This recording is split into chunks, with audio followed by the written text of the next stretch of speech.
जय हिंद दोस्तों। तो कैसे हो आप? आई होप आप सभी अच्छे होंगे। तो आज के इस लेक्चर में हम पढ़ने जा रहे हैं वो मैट्रिक्स जो हमारे कॉम्पिटिटिव एग्जाम्स में डायरेक्ट पूछी जाती है।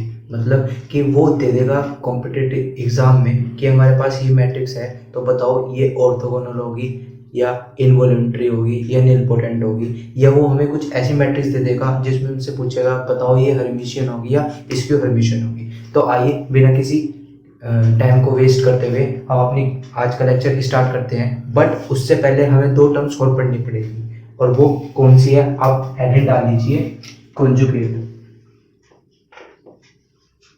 Conjugate of matrix. अब कॉन्जुगेट ऑफ मैट्रिक्स क्या होता है? आप कहोगे हमने कॉन्जुगेट कॉन्जुगेट टर्म हमने सुनी सुनी से लग दी है। हाँ, ये वही है जो आपने 11वीं क्लास में पढ़ी थी कॉम्प्लेक्स नंबर में। आपने वहाँ क्या पढ़ा था कि अगर हमारे पास कोई कॉम्प्लेक्स नंबर है तो उसका कॉन्जुगेट हमारा इमेजिनरी नंबर का साइन चेंज करने से आ जाएगा।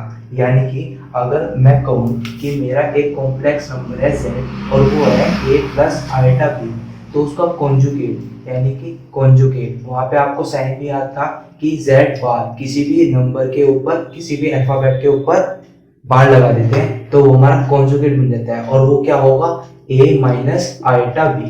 ये आपने वहां पढ़ा था। तो आइए इसी चीज को हम मैट्रिक्स में कैसे अप्लाई करते हैं वो सीखते हैं। अगर मैं कहूं कि मेरे पास एक मैट्रिक्स है 1 plus 2 iota 2 plus 2 minus 3 iota iota और 9। अगर मैं एक मैट्रिक्स ये ले लेता हूं तो मैं इसका कॉन्जुगेट कैसे निकालूंगा? इसका कॉन्जुगेट हम कैसे निकालेंगे? इस मैट्रिक्स के ऊपर बार लगा देंगे, और जो हमारी इमेजिनरी टर्म्स है उनका हम साइन चेंज कर देंगे। यानी कि अगर मैं इस मैट्रिक्स में इसका कॉन्जुगेट निकालना चाहता हूं तो वो क्या आ जाएगा 1 minus 2 iota 2 plus 3 iota 3 minus 4 iota 4 minus 5 iota 5 plus 6 iota ये 7, ये 8 माइनस 7 आइटा 8 प्लस 7 आइटा और ये 9।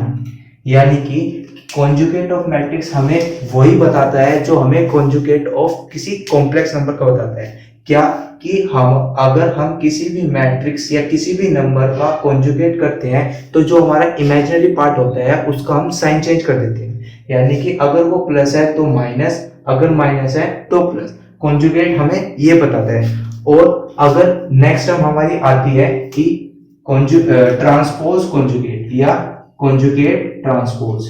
अब आप कहोगे कि हमने कॉन्जुगेट भी पढ़ा है और उसका ट्रांसपोज भी पढ़ा है, यानी कि हमने कॉन्जुगेट स्क्यू और सिमेट्रिक मैट्रिक्स के लिए पढ़ा था। कॉन्जुगेट हमने यहाँ पढ़ लिया, इसका रिलेशन क्या होगा? अगर मैं कहूँ एग्जांपल ये मैट्रिक्स लेता हूँ तो ट्रांसपोज कॉन्जुगेट को हम डिनोट करते हैं थीटा से। किससे डिनोट करते हैं? थीटा से। यानी कि अगर हमारे पास कोई भी मैट्रिक्स है, अगर हमारे पास कोई भी मैट्रिक्स है और मैं उसका ट्रांसपोज कॉन्जुगेट करता हूं, यानी कि ट्रांसपोज कॉन्जुगेट करता हूं, वो डिनोट किससे होगा? थीटा से। यानी कि किसी भी मैट्रिक्स का ट्रांसपोज कॉन्जुगेट अगर मैं करता हूं तो वो क्या होता है? यानी कि ये नाम से ही सजेस्ट कर रहा है कि अगर हमारे पास कोई मैट्रिक्स है उसका मैं ट्रांसपोज कर दूं और कॉन्जुगेट कर दूं, यानी कि जो हमारा ए थीटा है वो हमारा इक्वल हो जाएगा, या तो मैं उसका ट्रांसपोज कर दूं और उसका कॉन्जुगेट कर दूं, या मैं उसका कॉन्जुगेट कर दूं और फिर ट्रांसपोज कर दूं। ये हमारे इक्वल होंगे। एक मतलब अगर मैं कहूं कि मेरे पास यही एग्जांपल है कि एक मैट्रिक्स ये है, इसका हमने ट्रांसपोज किया, अगर मैं इसका कॉन्जुगेट भी कर दूं, कॉन्जुगेट किया, उसका हमने ट्रांसपोज कर दिया, तो वो क्या आएगा? ट्रांसपोज में क्या कहता है? जो हमारी रो है वो हमारी कॉलम बन जाती है। यानी कि जो हमारी रो है वो हमारी कॉलम बन जाएगी। यानी कि 2 plus 3 iota 3 minus 4 iota 4 minus 5 iota 5 plus 6 iota 7 8 minus 7 iota 8 plus 7 iota और ये हमारा 9। यानी कि अगर हम यानी कि जो हमारा कॉन्जुगेट ट्रांसपोज है वो किसके ऊपर डिपेंड करेगा कि हमारी मैट्रिक्स में एक इमेजिनरी पार्ट होना चाहिए, मैट्रिक्स में इमेजिनरी पार्ट या इमेजिनरी एलिमेंट्स होने चाहिए, तो वो हमारा कॉन्जुगेट ट्रांसपोज कहलाएगा। कॉन्जुगेट हमने पढ़ लिया, ट्रांसपोज हमने पढ़ लिया, तो इससे रिलेटेड जो हमारे टर्म्स हैं, कौन सी, हर्मिशियन और skew Hermitian. Hermitian skew Hermitian, Hermitian skew Hermitian का मतलब कि हमारी मैट्रिक्स में कुछ एलिमेंट होंगे, इमेजिनरी एलिमेंट होंगे, उसको हम कैसे पहचानेंगे कि वो हमारी जो दी हुई मैट्रिक्स है वो कौन सी मैट्रिक्स है, हर्मिशियन है या स्क्यू हर्मिशियन है। तो आइए उसको देखते हैं। तो आइए हम हर्मिशियन और अपनी स्क्यू हर्मिशियन मैट्रिक्स को देखते हैं कि हमने वहां पे पढ़ा था कि हमारे पास एक सिमेट्रिक मैट्रिक्स होती थी और एक स्क्यू सिमेट्रिक मैट्रिक्स होती थी। तो वही चीज हम यहाँ पे लाएंगे। हमारी सिमेट्रिक मैट्रिक्स कौन सी होती थी, हमारी सिमेट्रिक मैट्रिक्स कौन सी होती है, जिसका हम ट्रांसपोज कर दें और वो एक एक को लाए तो हमारी सिमेट्रिक, और स्क्यू की जिसका हमने ट्रांसपोज करा उसमें से अगर माइनस कॉमन ले लें तो वो हमारी एक इक्वल हो जाती थी। यानी कि हर्मिशियन भी वही है जो सिमेट्रिक है, बस हर्मिशियन हमारी किस में आ जाती है, कॉम्प्लेक्स नंबर में, और कॉम्प्लेक्स में हमें ट्रांसपोज कॉन्जुगेट करना पड़ता है। यानी कि अगर मैं कहूँ कि मेरी ए मैट्रिक्स है और उसका मैंने ट्रांसपोज कॉन्जुगेट कर दिया, अगर ट्रांसपोज कॉन्जुगेट हमारा मैट्रिक्स के इक्वल हो जाता है तो वो हमारी हर्मिशियन मैट्रिक्स होगी, हमारी हर्मिशियन मैट्रिक्स होगी। अगर वही मैट्रिक्स हमारी minus of A times of transpose conjugate क्या रहती है तो हमारी स्क्यू मैट्रिक्स हो जाएगी। ठीक, आपने कहा ठीक। तो अगर मैं इन मैट्रिक्स को पहचानूं कि कौन सी हमारी हर्मिशियन होगी और कौन सी स्क्यू हर्मिशियन होगी, जैसे हमने वहां देखते ही पहचान लिया था कि हाँ अगर ये चीज है तो इसमें हम सिमेट्रिक बता देंगे, ये चीज है तो हम इसमें स्क्यू सिमेट्रिक बता देंगे। तो ऐसे ही आइए हम इन दोनों को पढ़ते हैं। मैं एग्जांपल ले लेता हूं तो वो बात हमारे अच्छे से क्लियर हो जाएगी। तो आइए हम हर्मिशियन और स्क्यू हर्मिशियन को एक जनरल मैट्रिक्स के थ्रू समझने का प्रयास करते हैं कि अगर मैं कहूं कि मेरे पास एक ये मैट्रिक्स है, ये मैट्रिक्स है और ये मैं बताऊं कि इसमें हर्मिशियन होगी या ये स्क्यू हर्मिशियन होगी, तो इसके लिए हमें दो पॉइंट कौन से, पहला पॉइंट जो हमारा हर्मिशियन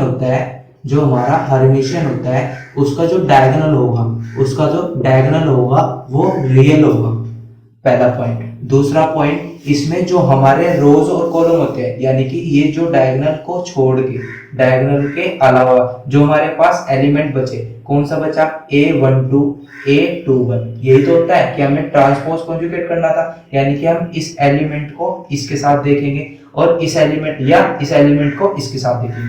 तो हमें सिर्फ इसमें इमेजिनरी पार्ट का साइन देखना है, मतलब अगर मैं कहूँ ये हमारे पास एक मैट्रिक्स है, इसका ये डायगोनल है, ये रियल है, ठीक, और जो हमारे पास ये बचा, हमारे पास A12 A21 है, ये हमारा एक कॉम्प्लेक्स है। हर्मिशियन में डायगोनल रियल होना चाहिए। इमेजिनरी साइन देखेंगे, यहाँ पे इसका साइन है C minus iota T, imaginary का साइन है नेगेटिव। अगर मैं इसका क्या करूं, कॉन्जुगेट ट्रांसपोज करूं, तो अगर मैं इसका कॉन्जुगेट करूं तो C प्लस आइटा डी बनेगा। C प्लस आइटा अगर मैं ट्रांसपोज कर दूं तो वो यही पार्ट आ जाएगा। मतलब अगर ये मेरी मैट्रिक्स है A C plus iota D, C minus iota D और B, इसका मैंने कॉन्जुगेट कर दिया तो ये क्या बन जाएगी, C minus iota D, C plus iota T और B। इसका मैं ट्रांसपोज कर दूं तो ये क्या बन जाएगी, A C plus iota D, C minus iota D और B, यानी कि जो इसका और ये क्या होता है, A ट्रांसपोज, यानी कि जो हमने ट्रांसपोज कॉन्जुगेट किया वो हमारे मैट्रिक्स के इक्वल आ गया।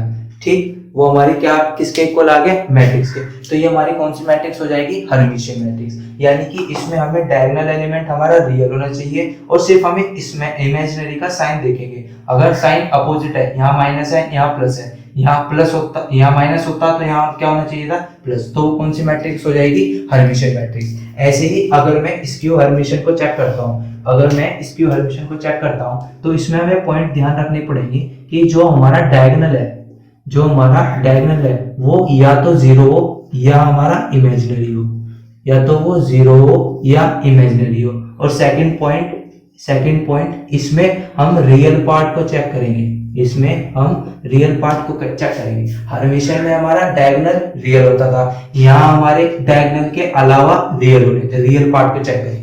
मतलब अगर ये मैं कहूं कि ए मैट्रिक्स है, इसका मैं ट्रांसपोज कर दूं तो ट्रांसपोज क्या आएगा, minus A minus iota B, यह आएगा ए minus iota B zero.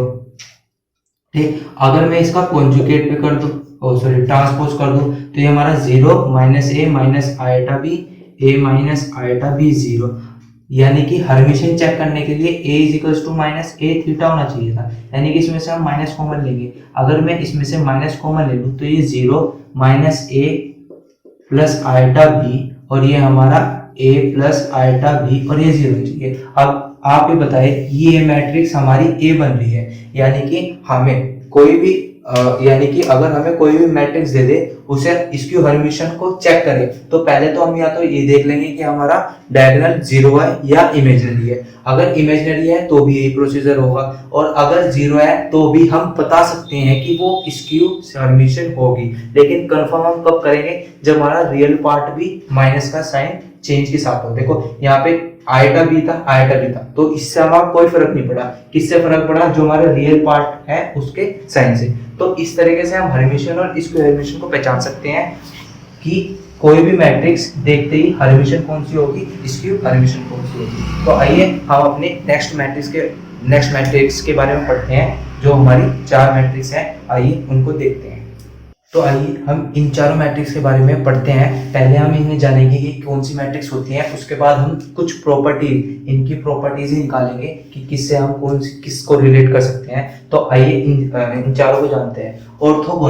Orthogonal matrix वो मैट्रिक्स होती है जिसका अगर मैं मैट्रिक्स और उसकी ट्रांसपोज की मल्टीप्लिकेशन कर दूं तो हमारा आई आ जाता है। ऑर्थोगोनल मैट्रिक्स वो होती है कि जिस मैट्रिक्स का अगर हम ट्रांसपोज कर दे, उनकी मल्टीप्लिकेशन हमारी आइडेंटिटी मैट्रिक्स आ जाती है, तो हमारी ऑर्थोगोनल मैट्रिक्स होती है। अगर इन्वॉल्यूंटरी मैट्रिक्स कौन सी होती है कि अगर किसी मैट्रिक्स को उसी मैट्रिक्स से मल्टीप्लाई कर दो और वो आई आ जाए। मतलब अगर हमारे पास मैट्रिक्स है ए, इसकी मैं ए से ही मल्टीप्लाई कर दूं, ये क्या बन जाएगा, ए स्क्वायर, और ये अगर आई के इक्वल आ गई तो ये हमारी इन्वॉल्यूंटरी मैट्रिक्स हो जाती है। और आइडेम्पोटेंट कौन सी होती है, अगर वही आई स्क्वायर यानी कि आई इंटू ए इंटू ए कर दूं, यानी कि ए स्क्वायर, तो वो हमें खुद ए दे दे, वो हमारी आइडेम्पोटेंट होती है। और हमारी निपोटेंट क्या होती है, कोई हमारी मैट्रिक्स अगर मैं इस मैट्रिक्स की मल्टीप्लाई करता चला जाता हूँ। अगर मैं कहूँ कि हमारी ए मैट्रिक्स है, इसकी मल्टीप्लाई मैंने दोबारा ए से करी और दोबारा ए से करी, अगेन ए से करी, यानी कि जब तक वो मुझे जीरो ना दे दे, यानी कि नल मैट्रिक्स ना दे दे, यानी कि तो वो पावर ही होगी। यानी कि निपोटेंट मैट्रिक्स वो होती है कि किसी मैट्रिक्स की पावर, यानी कि किसी मैट्रिक्स की ऐसी मल्टीप्लाई करे कि जब तक वो हमारी नल मैट्रिक्स ना आ जाए, तो वो हमारी कौन सी मैट्रिक्स होती है, निपोटेंट। ठीक है, और तो कौन सी मैट्रिक्स होती है, निपोटेंट। अब इन्हें याद कैसे रखे, और तो इसकी भी हम थोड़ी सी निमोनिक समझ लेते हैं। ऑर्थोगोनल, ऑर्थो यानी कि थो आ रहा है, उसमें भी क्या है, ए ट्रांसपोज में भी टी, ऑर्थो में भी टी, तो वो कौन सी हो जाएगी, ऐसे याद रख सकते हैं कि ए ट्रांसपोज थो, यानी कि ए इंटू ए ट्रांसपोज आई। और इनवॉल्यूंटरी मैट्रिक्स कौन सी होगी, यानी कि इसे हम ऐसे याद रख सकते हैं कि इंडिपेंडेंट से, कैसे, इंडिपेंडेंट से, यानी कि इंडिपेंडेंट में भी आई है, इसमें भी आई है, और जो हमारा आ रहा है वो भी आई है। यानी कि कोई मैट्रिक्स का स्क्वायर ही समझ लीजिए, किसी मैट्रिक्स का स्क्वायर आई आ जाए तो हमारी कौन सी हो जाएगी, इनवॉल्यूंटरी मैट्रिक्स। ठीक है, और आइडेम्पोटेंट यानी कि इससे अपोजिट, इसमें भी स्क्वायर करना है, बस वो हमारा एक इक्वल आ जाए। और नील नील मैंने खत्म, यानी कि किसी मैट्रिक्स को हम तब तक मल्टीप्लाई करें कि जब तक वो हमारी नल मैट्रिक्स ना आ जाए, वो हमारी कौन सी हो जाएगी, निलपोटेंट। ठीक, अगर मैं कहूं जो ये m आएगा, यानी कि अगर मैं कोई भी एग्जांपल ले लूं, ये m कुछ ना कुछ आएगा, एक नंबर आएगा 1 2 3 4 कुछ भी आएगा, तो वो जो होगा वो हम उसे कहेंगे इंडेक्स, उसे कहेंगे इंडेक्स ऑफ दैट मैट्रिक्स। यानी कि अगर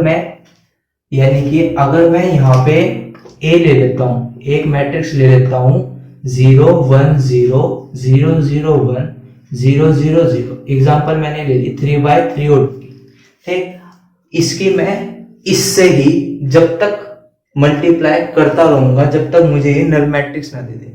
जैसे अगर मैं यहाँ पे a स्क्वायर निकालूं तो कैसा आएगा, 0 1 0 0 0 1 0 0 0, इसकी मल्टीप्लाई क्या कर दूंगा, 0 1 0 0 0 1 0 0 0। तो जब हम इसकी मल्टीप्लाई करेंगे, इसकी इसकी प्लस दिस प्लस दिस, यानी कि ये 0, अब 1 1 2, ये हमारा 0, ये हमारा 0, ये हमारा 0 और ये हमारा 0। अब इसकी और इससे ये हमारा 0 प्लस 1 प्लस 0 0 0 0 0 0 0 0 0 0 0 सॉरी 0 0 0 0 0, कहाँ पे गलती होगी, इसे चेक कर लेते हैं। ये हमारी 0 0 0, ये हमारी इसके 0 0 0 0 0 0, ठीक तो है। ये हमारी 0 0 0 0 0 0 0 0 0, तो हमारी यहाँ पे क्या आ गया, a स्क्वायर हमारा 0 0 0, यानी कि ये हमारा नल मैट्रिक्स तो नहीं आया। तो हम इसकी एक और बार मल्टीप्लाई करेंगे, यानी कि मैं इसका a क्यूब निकालूंगा। a क्यूब कैसे आएगा, a स्क्वायर इंटू a, यानी कि a स्क्वायर हम निकाल दिया 0 0 1 0 0 0 0 0 0, और मैं यहाँ पे निकाल दूं 0 1 0 0 0 0 सॉरी 0 0 1 0 0 0। अगर मैं इसकी मल्टीप्लीकेशन करूँ तो क्या आएगा, यहाँ पे ये 0, यहाँ पे ये भी 0, यहाँ पे ये भी 0, यहाँ पे तो 0 है ही, ये सब 0 है तो ये तो 0 ही आएगा। ठीक है, यानी कि हमारी जो a क्यूब, इसे मैं कह दूं a क्यूब कह दूं, ये हमारी नल मैट्रिक्स के बराबर आ गई। तो अगर मैं पूछूं कि इस मैट्रिक्स का इंडेक्स क्या है, तो आप कहोगे इस मैट्रिक्स का इंडेक्स है 3, इस मैट्रिक्स का इंडेक्स है 3। और ये जो इंडेक्स है उसकी वैल्यू हमारी जो मैट्रिक्स का ऑर्डर है उसके इक्वल या उससे कम आएगी। मतलब अगर a हमारी 2/2 यानी कि 2 ऑर्डर की स्क्वायर मैट्रिक्स है तो हमारा जो m होगा वो 2 आएगा। अगर a 3/3 ऑर्डर की मैट्रिक्स है तो हमारा m 3 या 3 से कम आएगा। एग्जांपल ले लेते हैं, इस मैट्रिक्स का तो हमारा क्या आया, इंडेक्स 3। अगर मैं एग्जांपल ले लूं, अगर मैं आपसे एक एग्जांपल लूं कि इसी में चेंज कर देते हैं,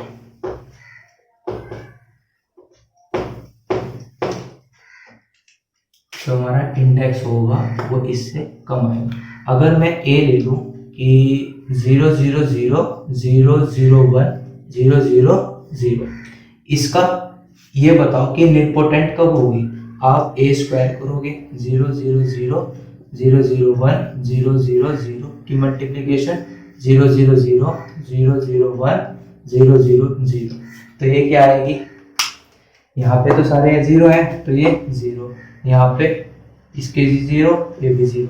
अब इससे ये 0 ये 0 ये 0 ये 0 ये 0 ये 0 ये 0 ये 0 ये 0 ये 0 सारे हैं तो यहाँ पे सारे 0, यानी कि a स्क्वायर हमारा किसके इक्वल आ गया, नल मैट्रिक्स के। तो इस मैट्रिक्स का जो हमारा इंडेक्स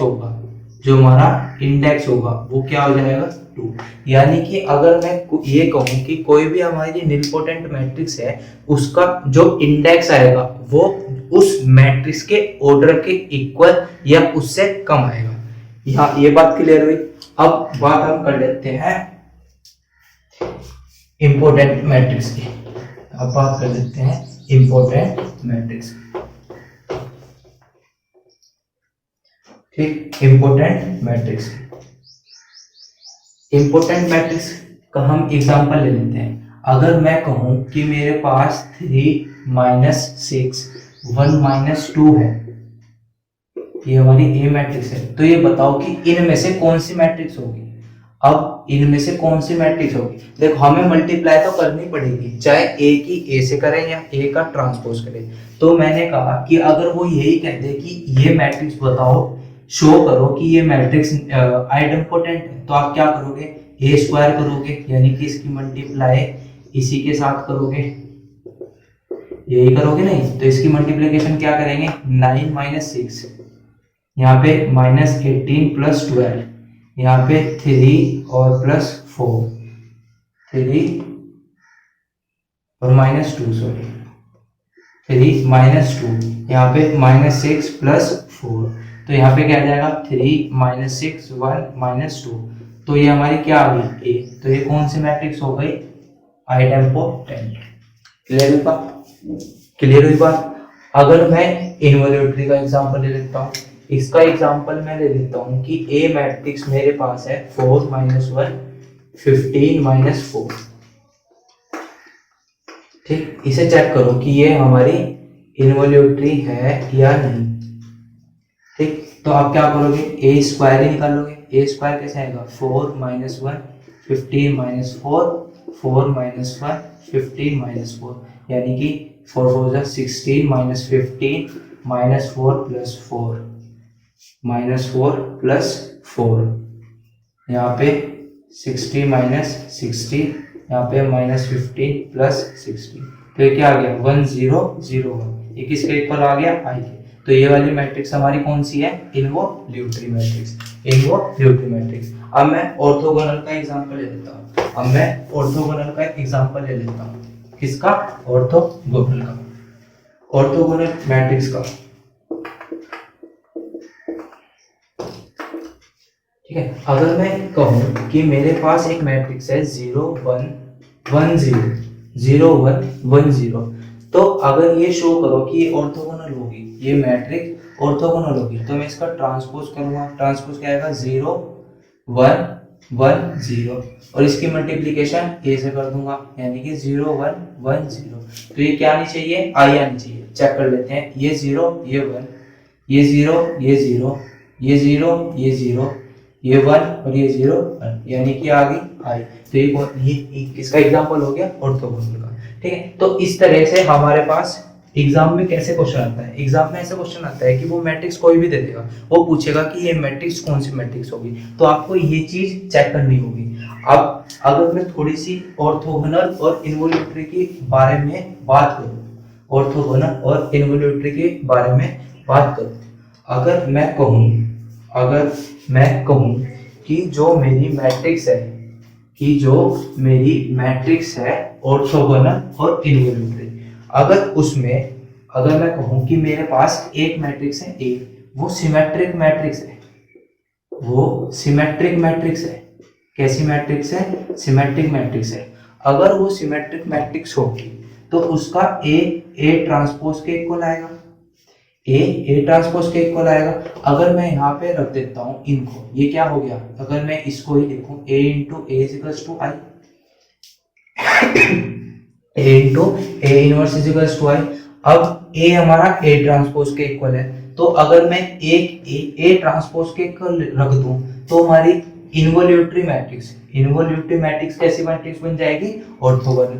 तो इनवॉल्यूटरी मैट्रिक्स ऑर्थोगोनल मैट्रिक्स कब बनेगी, जब वो मैट्रिक्स सिमेट्रिक होगी, वो मैट्रिक्स सिमेट्रिक होगी। ठीक, अगर मैं इसमें ही एक बात और कहूं, अगर मैं इसमें ही एक बात और कहूं कि अगर मैं कहूं कि मेरी ऑर्थोगोनल मैट्रिक्स है, अगर मैं कहूं मेरी एक मैट्रिक्स दे दी उसमें, अगर मैं कहूं कि मेरे पास एक मैट्रिक्स है, उसका इनवर्स निकालो, उसका इनवर्स निकाल, इनवर्स हमारे आने वाले लेक्चर्स में आएगा।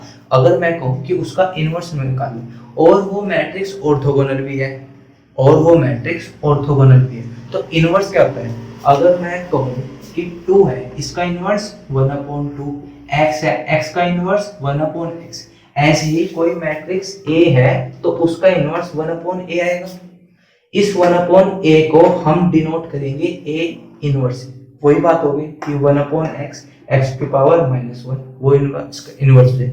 अगर मैं यहाँ पे कहूँ कि मेरी मैट्रिक्स ऑर्थोगोनल भी है और उस मैट्रिक्स का इनवर्स भी निकालो, तो मैं क्या ऐसे लिख सकता हूँ, हमारा I किसे डिनोट करता है, 1 को, तो हमारा A ट्रांसपोज हमारा A इनवर्स ही आ जाएगा। यानी कि हमें ये देखना होगा कि अगर कोई भी हमारी मैट्रिक्स है वो ऑर्थोगोनल हो गई तो जो उसका ट्रांसपोज होगा वही हमारा क्या हो जाएगा, इनवर्स। बात क्लियर? आप कहोगे हाँ हमें बात क्लियर। अगर हमारे पास, अगर मैं कहूं कि हमारे पास एक इन्वोल्यूटरी मैट्रिक्स है, उस मैट्रिक्स का इनवर्स, तो उस मैट्रिक्स का इनवर्स क्या आ जाएगा, वही मैट्रिक्स। कैसे, देखिए, अगर मैं कहूं कि मुझे इस मैट्रिक्स का इनवर्स निकालना है और ये मैट्रिक्स इन्वोल्यूटरी भी है, तो मैं क्या इसे A = I/A नहीं लिख सकता? तो इसका मतलब A = A इनवर्स हो गया, नहीं हो गया, बताओ मुझे। हो गया। यानी कि हमने orthogonal, involutory, idempotent, nilpotent matrix पढ़ी, लेकिन उससे रिलेटेड हमने थोड़े थोड़े से और पॉइंट्स पढ़ लिए। अगर मैं ऑर्थोगोनल की बात करूं, जो मैट्रिक्स ऑर्थोगोनल होगी वो उसका जो कोई मैट्रिक्स ऑर्थोगोनल होगी तो उसका इनवर्स ट्रांसपोज आएगा। अगर मैट्रिक्स इन्वोल्यूटरी होगी तो उसका इनवर्स मैट्रिक्स ही आ जाएगा। अगर हमारे पास कोई निलपोटेंट हुआ, उसका इंडेक्स उस मैट्रिक्स के ऑर्डर के इक्वल या उससे कम आएगा। समझे बात को? तो ये हमारे पास इस तरीके से कुछ छोटी छोटी मैट्रिक्स हो गई 4। ठीक है, एक बहुत प्यारा सा क्वेश्चन जो कि मैंने आपके थंबनेल पे भी डाला हुआ है, आपने देखा होगा। तो आइए, वो मुझे बहुत बढ़िया क्वेश्चन लगा, तो आइए उस क्वेश्चन को करते हैं, देखते हैं कि उस क्वेश्चन को करने का क्या तरीका हो सकता है। ठीक है, तो आइए उस क्वेश्चन को देखते हैं। तो जैसे कि आपने थंबनेल में देखा था, मैंने क्वेश्चन में कहा था कि ये चीज तो गिवन थी, उसने कहा, और ये भी गिवन दे दिया था कि ऑर्थोगोनल मैट्रिक्स है, तो बताओ कि उस अगर एबीसी उसके रूट है तो वो इक्वेशन क्या होगी। मैं इस क्वेश्चन को इस फॉर्मेट में भी लिख सकता हूँ कि अगर मेरे पास एबीसी हमारा पी दे रखा है, ए मैट्रिक्स दे रखी है, और वो कहे कि हमें प्रूफ करो कि वो ऑर्थोगोनल होगी इफ एंड ओनली इफ। कब? जब ए बी सी हमारे रूट होंगे किस इक्वेशन के, इस इक्वेशन के। यानी कि अगर ये हमारा ऑप्शनल टाइप्स क्वेश्चंस आता है, यानी कि एमसीक्यू में भी आ सकता है, तो वो हमें 4 ऑप्शन देगा, उसका आंसर हमें ये टिक करना होगा। तो आइए इस क्वेश्चन को देखते हैं कि उसने हमें, तो ये तो हमारा गिवन है, ये हमारा गिवन है, ये गिवन है। अगर वो कह रहा है कि प्रूफ करो कि ये ऑर्थोगोनल होगी, कब? जब इसके रूट ये हो, इस इक्वेशन के रूट एबीसी होंगे। यानी कि वो कह रहा है कि वो ऑर्थोगोनल होगी। और अभी हमने ऑर्थोगोनल पढ़ा है, क्या पढ़ा है? A × A ट्रांसपोज = I, या A ट्रांसपोज A = I। तो हम A × A ट्रांसपोज निकालते हैं, किसके इक्वल आना चाहिए? I के आना चाहिए, वो दे रखी है तो हो गई। ठीक है, तो हम इसको लिखते हैं A B C C A B B C A, इसका ट्रांसपोज क्या हो जाएगा? A B C C A B और B C A। अगर इसकी मल्टीप्लिकेशन करते हैं, ये हमारी I के इक्वल है। अगर मैं इसकी मल्टीप्लिकेशन करता हूं तो इसकी चलो यहीं पर करते हैं। अगर इसकी मल्टीप्लिकेशन क्या आएगी, इसकी मल्टीप्लिकेशन क्या आएगी? A² + B² + C² A² + B² + C² AC BA CA AC BA + CA, और वहां पे AB + BC + CA, ये आएगा। नेक्स्ट यहाँ पे आएगा CA + AB + BC और C² + A² + B², यही आएगा। और नेक्स्ट क्या आएगा? CB + AC + AB, next AB + CB + CA, next BC + A C plus A B, next B square plus C square plus A square, ये आएगा। और ये हमें किसके इक्वल दे रखा है, 1 0 0 0 1 0 0 0 1 के दे रखा है। तो यहाँ से अगर मैं इसको इक्वेट करूं, अगर यहाँ से मैं इसको इक्वेट करूं तो हमारा a square plus b square plus C square हमारा 1 के इक्वल है, और a b plus b c plus c a हमारा 0 के इक्वल है। आप कहीं भी देख लीजिए, ए स्क्वायर बी स्क्वायर सी स्क्वायर, ए स्क्वायर बी स्क्वायर सी स्क्वायर, बी स्क्वायर सी स्क्वायर हमारा 1 के इक्वल है। और यहाँ पे ए b b c c a हमारा किसके इक्वल है, 0 के। ये और हमें गिवन भी तो है, हमें गिवन भी तो है क्या, ए बी सी हमारा P है, ए बी सी हमारा P है। तो अगर मैं कहूं यहां से आप मुझे A plus b plus c की वैल्यू बता दीजिए, आप कहोगे कुछ नहीं, a plus b plus c का स्क्वायर हमारा a square plus b square plus C square plus twice of a b b c c a के इक्वल होता है। ये हमारा 1 है, ये हमारा 0 है, यानी कि a plus b plus c का स्क्वायर हमारा 1 हो गया। तो a प्लस बी प्लस सी हमारा प्लस माइनस 1 के इक्वल हो गया, प्लस माइनस 1 के इक्वल आ गया, प्लस माइनस 1 के इक्वल आ गया, आगे इक्वल। अब मैं पूछता हूं आपसे, अगर मुझे 2 दिए हों, अगर मुझे 2 रूट दिए हों तो उस रूट से जो इक्वेशन बनेगी उसका ऑर्डर क्या होगा। अगर मैं कहूं कि मेरे पास 2 रूट हैं और उस रूट से बनने वाली इक्वेशन का ऑर्डर क्या होगा, आप कहोगे वो हमारी क्वाड्रेटिक इक्वेशन होगी। वहीं पे मैं अगर कहूं कि हमारा ए बी सी यानी कि 3 रूट्स हैं, ए बी सी यानी कि 3 रूट्स हैं, तो ये क्यूबिक इक्वेशन होगी। और क्यूबिक इक्वेशन की अगर मैं फॉर्मेशन करूं, क्यूबिक इक्वेशन की अगर मैं फॉर्मेशन करूं तो वो क्या होती है, आप कहोगे x cube minus a plus b plus c x square, ये होती है, plus A b plus b c plus c a into x plus A b c equal to 0, यानी कि x cube minus sum of root into x square plus sum of product of roots into x plus product of roots, यही होगी। हमारे पास sum of root a plus b plus सी कितना है, plus minus 1, यानी कि एक्स क्यूब हमारा as it is, ये माइनस ये हमें दे दिया प्लस माइनस 1 एक्स स्क्वायर, ये हमारा 0 इंटू एक्स, ये हमारा p इज इक्वल टू 0। यहां से मैं कह सकता हूं कि X square plus minus X square plus p is equal to 0। तो ये हमारी क्या होगी, इस इक्वेशन की इस इन रूट्स की इक्वेशन। क्लियर हुआ बात। हमने क्या करा, ये ऑर्थोगोनल दे रखा था, a इंटू ए ट्रांसपोज हमने निकाला, उससे हमने 2 इक्वेशन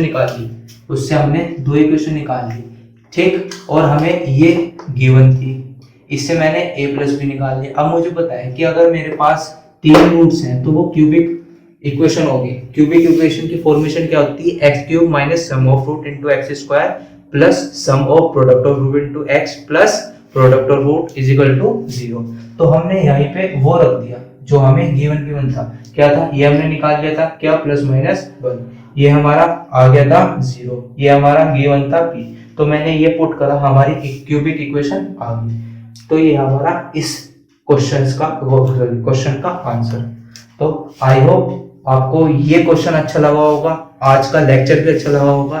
तो मिलते हैं हम अपने नेक्स्ट लेक्चर में। हमारा यहाँ पे मैट्रिक्स खत्म हो गया, अब हम डिटरमिनेंट शुरू करेंगे, एडजॉइंट इनवर्स निकालेंगे, उसको भी हम आने वाले लेक्चर्स में खत्म कर देंगे। तो आई होप ये सब मैट्रिक्स आपको अच्छी लगी होगी। आप इसके क्वेश्चन अपनी टेक्स्ट बुक से कीजिएगा जरूर, अगर कोई भी प्रॉब्लम होगी तो आप मुझे बता दीजिएगा।